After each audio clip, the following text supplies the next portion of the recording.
तो भक्तों जनों, आज आप सुने बरथुनी एकादशी व्रत कथा। इस कथा को सुनने से आपका सारे मनोकामना पूरा हो जाएगा।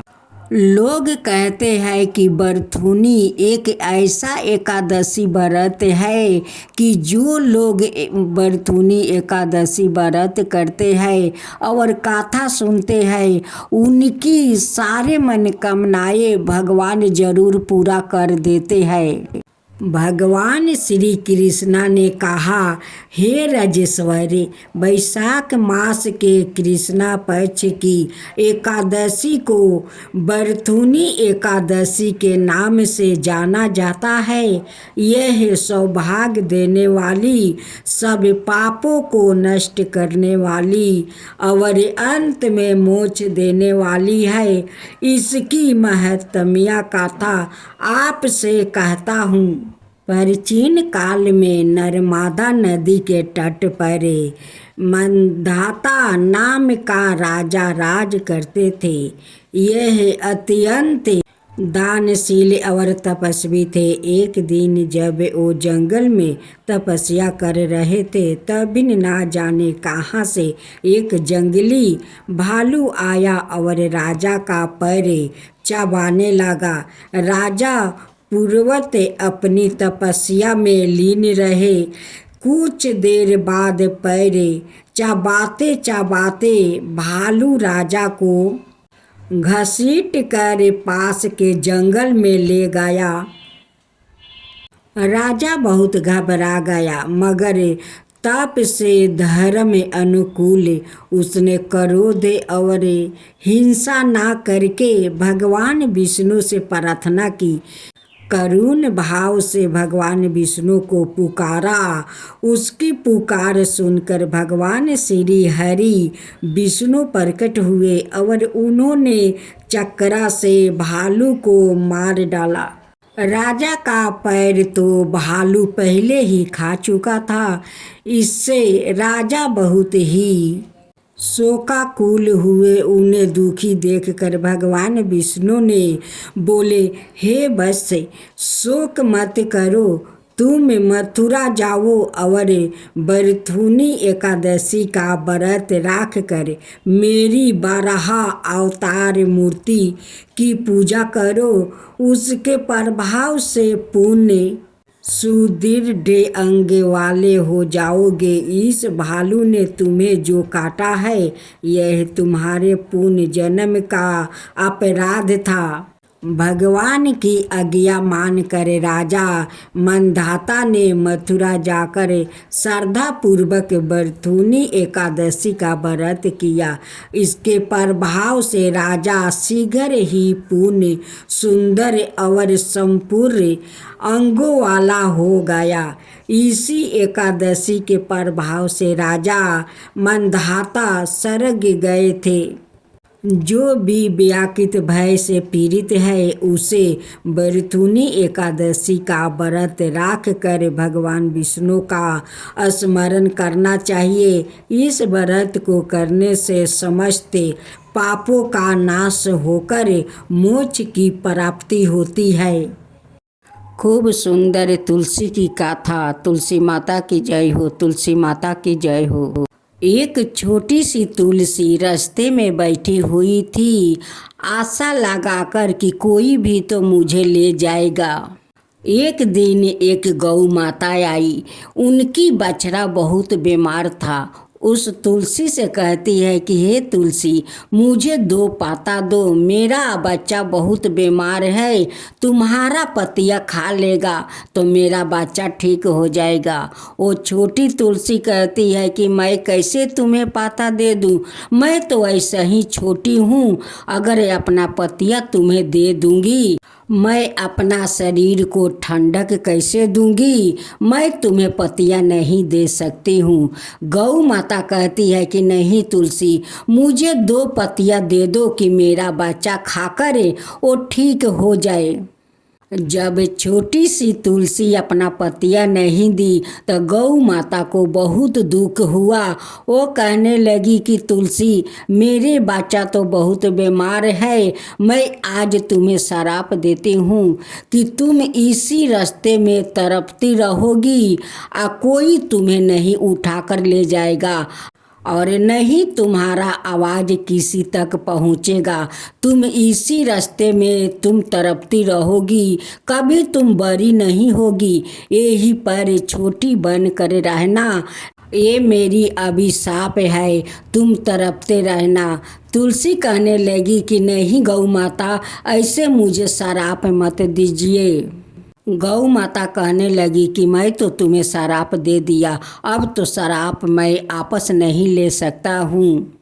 तुलसी कहने लगी कि हाँ, अब तो आप श्राप नहीं ले सकती है, लेकिन कोई तो उपाय बताइए कि मेरी आवाज़ उस तक जाए और वो मुझे ले जाए अपना घर। गौ माता कहती है कि हाँ, इसी रास्ते से कोई पशु आएगा और तुम्हारा आवाज़ वही पशु सुनेगा और वही पशु तुम्हें उठाकर ले जाएगा, तभी तुम किसी को घर जा सकती हो। गौ माता कहकर चली गई। एक के गांव में एक साहूकार था। उस साहूकार ने बहुत दिन से माँ तुलसी का वो पौधा खोज रही थी, लेकिन तुलसी पौधा उन्हें नहीं मिला। वो साहूकार एक कुत्ता को पोस रखा था। वो कुत्ता एक दिन उसी रास्ता से आ रहा था, तो माँ तुलसी बोला रही थी कि कोई तो मुझे ले चलो, कोई तो मुझे ले चलो, इस रास्ते से कोई तो मुझे ले चलो। उस तुलसी का आवाज़ उस कुत्ता तक पहुँच जाता है। कुत्ता चारों दिगे खोजने लगता है कि कौन ऐसा आदमी है कि बोलता है कि मुझे ले चलो, मुझे ले चलो। कुत्ता जब कुछ और आगे बढ़ा तो उस छोटी सा तुलसी पर नजर पड़ा। वो कहने लगे कि यही तुलसी ना पुकार रही है। वो कुत्ता उस तुलसी को उठाकर अपना दांत से वो लेकर जाते हैं साहूकार का घर। जब साहूकारनी उस कुत्ता का मुंह में तुलसी का पौधा देखती है तो अपना पति को बुलाने लगती है। कहती है कि देखिए देखिए, हम लोग का कुत्ता तुलसी का पौधा ले आया है। हम लोग इतना दिन से तुलसी को खोजते हैं, लेकिन तुलसी आज तक हम लोग के नहीं मिला। देखिए, आज हम लोग का कुत्ता तुलसी का पौधा लाया है। साहूकारनी कहती है कि भैरो तुम ठहरो, मैं अभी आरती का थाल लेकर आती हूँ। आरती उतार कर तब तुलसी को अपना आंगन में ले जाऊंगी। साहूकारनी आरती के थाल सजाती है और लेकर आती है और भैरो से कहती है कि हे भैरो, आज से तुम भैरो बन कर रहना। आज से मैं तुम्हें भैरो कहकर पुकारूंगी। आज तुम तुलसी को हमारे आंगन में लाए हो। साहूकारनी आरती करती है। आरती करके तुलसी को ले जाकर उनकी मंदिर में बैठा देती है। साहूकारनी का कोई संतान नहीं था। साहूकारनी माँ तुलसी का श्रद्धा भक्ति से पूजा करने लगी। एक दिन साहूकारनी सुबह के समय नहा धोआकर माँ तुलसी का पूजा कर रही थी। भैरवनाथ वहीं पर बैठे हुए माँ तुलसी का प्रार्थना करते हैं कि हे तुलसी, मेरे मालकिन का कोई संतान नहीं है, आप उन्हें संतान दे दीजिए, आप उन्हें संतान दे दीजिए माँ, आप दे दीजिए। भैरवनाथ का प्रार्थना माँ तुलसी सुन लेती है और उस भैरव को दर्शन देती है और कहती है कि भैरवनाथ, आप चिंता मत करो, तुम्हारा मालकिन का जरूर संतान होगा। आज तुम यहाँ पर लाकर मुझे खुश कर दिया है तो तुम्हारा प्रार्थना मैं जरूर सुनूंगी और तुम्हारा मालकिन का संतान मैं जरूर दूंगी। मैं तो तुम पर बहुत प्रसन्न हूँ कि आज रास्ते से उठाकर तुम इस आंगन में मुझे बैठा दिया है। कुछ दिन का बाद सौकारनी का पेट में गर्भ रह जाता है। 9 महीना के बाद खूब सुंदर एक बेटा को जन्म देती है। अब तो सौकार और सौकारनी बहुत खुश हो जाते हैं कि आज माँ तुलसी हम लोग पर कृपा किया है। हम लोग कितना दिन से माँ तुलसी को खोज रहे हैं लेकिन मिली नहीं। आज तो भैरवनाथ माँ तुलसी को ले आकर तो चमत्कार कर दिया है। ये तो माँ तुलसी देखिए हम लोग का संतान दे दिया, माता पिता बना दिया। आज इस भैरव के कारण सौकार और सौकारनी जितना अपना पुत्र से प्यार करती थी उतना ही प्यार उस भैरवनाथ से करती। वो दोनों कहने लगे कि भैरव तुम्हारे कारण तो आज हमारा घर में संतान हुआ है, नहीं तुम तुलसी को लाते, नहीं हम लोग पूजा करते और नहीं हमारा संतान होता। आज तुम्हारे कारण तो मेरे घर में तुलसी आई है। अगर तुलसी नहीं मेरे आंगन में आती तो शायद मेरा बेटा नहीं होता। आज मैं माँ और पापा नहीं बनते, आपके कारण हुआ है भैरवनाथ। अब सौकार सौकारनी पहला भोजन अपना भैरवनाथ के देते, तब जाकर वो दोनों भोजन करते। माँ तुलसी सोचने लगी कि आज जे भैरवनाथ इस आंगन में मुझे लाया है, अब मेरा यहाँ श्रद्धा पूर्वक पूजा पाठ लोग करते हैं। उस गौ माता का अभिशाप के कारण नहीं, वो अभिशाप देती कि तुम्हें एक दिन कोई पशु आएगा और ले जाएगा। आज उनकी अभिशाप के कारण तो ये भैरव मुझे इस सौकार के आंगन में लाया और सौकार सौकारनी श्रद्धा पूर्वक मेरा पूजा करने लगे। तुलसी माता उस गौ माता को कुटी कुटी धन्यवाद देती है, कहती है कि हे गौ माता, आज से मेरे पाता सारे जग में चलेगा, सभी को जग में मेरे 2 पाता पड़ जाएगा तो वो जग कभी खत्म नहीं होगा। सारे जगत भोजन करेगा लेकिन भंडार कभी खत्म नहीं होगा। हे तुलसी माता, जैसे उस सौकारनी का आप पुत्र दिया, उनकी मन का इच्छा पूरा किया, वैसा ही सबका ऊपर कृपा कीजिए, सबका ऊपर कृपा कीजिए। तुलसी माता की जय हो, तुलसी माता की जय हो, नारायण भगवान की जय हो, नारायण भगवान की जय हो, माँ तुलसी की जय हो, माँ तुलसी की जय हो। साबरीन मुनि की पुत्री तुलसी अपूर्ण सुंदर थी। उनकी इच्छा थी कि उनका विवाह भगवान नारायण के साथ हो, इसलिए उन्होंने नारायण पर्वत की घाटी में स्थिति बद्री वन में घोर तपस्या की। शीघ्र काल तक तपस्या के उपरंत ब्रह्मा जी ने प्रसन्न होकर दर्शन दिया और वर मांगने को कहा। तुलसी ने कहा, हे सृष्टिकर्ता, हे ब्रह्मदेव, आप अंतर्यामी है, सबके मन की बात जानते हैं, फिर भी मैं अपनी इच्छा बताती हूँ। मैं चाहती हूँ कि भगवान श्री नारायण मुझे पति रूप में मिले। ब्रह्मा ने कहा, तुम्हारा इच्छा तुम्हें अवश्य मिलेगा।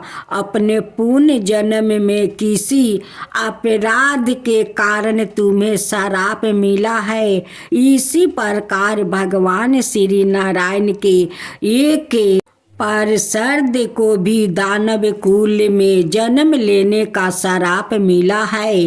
दानव कुल में जन्मे के बाद भी उसमें नारायण का अंश विद्यमान रहेगा, इसलिए इस जन्म में पूर्व जन्म के पाप के सामान के लिए संपूर्ण नारायण तो नहीं, नारायण के अंश से युक्त दानव कुल में जन्मे उस श्राप ग्रस्त प्रसाद से तुम्हारा विवाह होगा। श्राप मुक्त होने पर भगवान श्री नारायण सदा सर्वदा के लिए तुम्हारे पति हो जाएंगे। तुलसी ने ब्रह्मा के इस वर को स्वीकार किया, क्योंकि मानव कुल में जन्म के कारण उसे मायावी भोग तो भोगना ही था।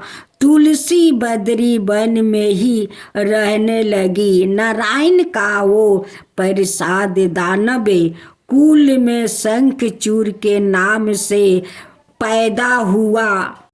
कुछ दिनों के बाद वो बर्मन करता हुआ बद्री वन में आया। यहाँ तुलसी को देखते ही वो उस पर मधुर हो गया। तुलसी के सामने उसने अपने साथ विवाह का प्रस्ताव रखा। इतने में ही वहाँ ब्रह्मा जी आ गए और तुलसी से कहा, तुलसी, शंखचूड़ को देखो, कैसा देवो में इसका स्वरूप है। दानव कुल में जन्म लेने के बाद भी लगता है जैसे इसके शरीर में नारायण का वास हो। तुम प्रस्ताव को हर्ष से स्वीकार कर लो। तुलसी को भी लगा कि उसकी तपस्या पूर्ण हुई, उसे इच्छित फल मिला है। शंखचूड़ के साथ उसका गंधर्व विवाह हो गया और वो शंखचूड़ के साथ उसके महल में पत्नी बनकर आ गई। शंखचूड़ ने अपनी परम सुंदरी सती साध्वी पत्नी तुलसी के साथ बहुत दिनों तक राज किया। उसने अपने राज्य का इतना विस्तार किया कि देवलोक तक उसके अधिकार में आ गया। स्वर्ग का सुख भोगने वाले देवताओं की दशा भिखारियों जैसा हो गई। शंखचूड़ किसी को कष्ट नहीं देता था, पर अधिकार और राज्य छीन जाने से सारे देवता मिलकर ब्रह्मा, विष्णु और शिव की सभा में गया और अपनी विपत्ति सुनाई। ब्रह्मा जी ने कहा, तुलसी परम साध्वी है, उसका विवाह शंखचूड़ से मैंने ही करवाया था। शंखचूड़ को तब तक नहीं हराया या मारा जा सकता है जब तक तुलसी को पतिव्रता भंग न हो जाए। तब तक उसे कोई नहीं हरा सकता है और नहीं कोई मार सकता है। विष्णु ने कहा, शंखचूड़ पूर्व जन्म में मेरा पार्षद था। श्राप के कारण उसे दैत्य कुल में जन्म लेना पड़ा। इस जन्म में भी मेरा अंश उसमें व्याप्त है। साथ ही तुलसी के पतिव्रता धर्म से वो अजय है। फिर भी देवताओं की सहमति से भगवान शिव ने शंखचूड़ के पास संदेश भेजा कि या तो वो देवताओं का राज लौटा दे या फिर उसने युद्ध करे। शंखचूड़ शंकर के पास पहुंचा। उसने कहा, देव, आपके लिए देवताओं का पक्ष लेना उचित नहीं है। राज्य बढ़ाना हर राजा का कर्तव्य है। मैं किसी को दुखी नहीं कर सकता हूँ। देवताओं को कहिए वो मेरी प्रजा होकर रहे। मैंने आपका भी कोई अपकार नहीं किया है। हमारा आपका युद्ध शोभा नहीं देता है।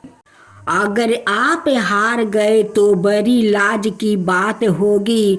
मैं हार गया तो आपकी कीर्ति बहुत अधिक नहीं बढ़ेगी। भगवान शंकर हंसे। वो तो सब रहस्य समझते थे। तुलसी और शंखचूड़ के पूर्व जन्म के श्राप की अवधि लगभग पूरी हो चुकी थी।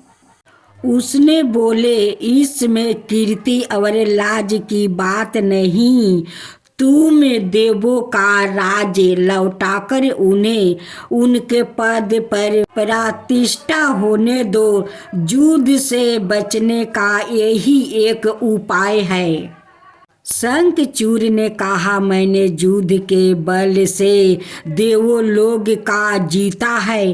कोई उसे युद्ध के द्वार ही आपस ले सकता है। यह मेरा अंतिम उत्तर है। मैं जा रहा हूँ। ऐसा कहकर शंखचूड़ चला गया। उसने अपनी पत्नी तुलसी को सारी बात बताई और कहा, कर्म भोग सब काल सूत्र में बांधा है। जीवन में हर्ष शोक भय सुख दुख मंगल लेकर मुझसे युद्ध करे। तुम चिंता मत करना, तुम्हारा सती तेज मेरी रक्षा करेगा। दूसरे दिन भगवान शंकर का नेतृत्व में देवताओं ने युद्ध छेड़ दिया। शंखचूड़ ने भीषण बाणों की वर्षा कर उनका वेग रोका। उसके प्रहार से देवता डगमगाने लगे। उसने दानव भी शक्ति का प्रयोग कर मायावी युद्ध आरंभ किया।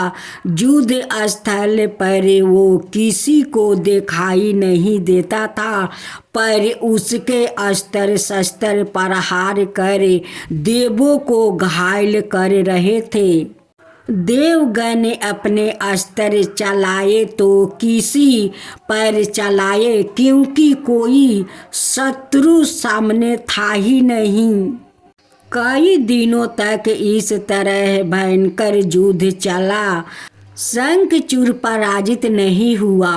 तब शिव ने विष्णु से कहा, हे विष्णु, कुछ उपाय करो। अनाथ मेरा तो सारा यश मिट्टी में मिल जाएगा। विष्णु ने सोचा, बल से तो शंखचूड़ को नहीं हरा जा सकता है, इसलिए छल का सहारा लेना होगा। उन्होंने तुरंत अपना स्वरूप शंखचूड़ जैसा बनाया और अस्त्र शस्त्र से सज्जित हो तुलसी के पास आए। बोले, प्रिया, मैं युद्ध जीत गया हूँ। सारे देवता भगवान शंकर समेत हार गया है। इस खुशी में आओ, मैं तुम्हें अंग से लगा लूँ। जाकर गले से लिपट गई। इस प्रकार पति पत्नी दोनों ने आलिंगन हो खूब खुशी मनाई। पर पुरुष के साथ इस प्रकार के व्यवहार से उसका सती तेज नष्ट हो गया। उसका सती तेज जो शंखचूड़ की कवच के रूप में रक्षा कर रहा था, वो कवच नष्ट हो गया। शंखचूड़ शक्तिहीन हो गया। यह जानते ही भगवान शंकर ने अपने त्रिशूल से प्रहार किया। त्रिशूल के लगते ही शंखचूड़ जल कर भस्म हो गया। शंखचूड़ के मरने को जानकर विष्णु अपने असली स्वरूप में आ गया।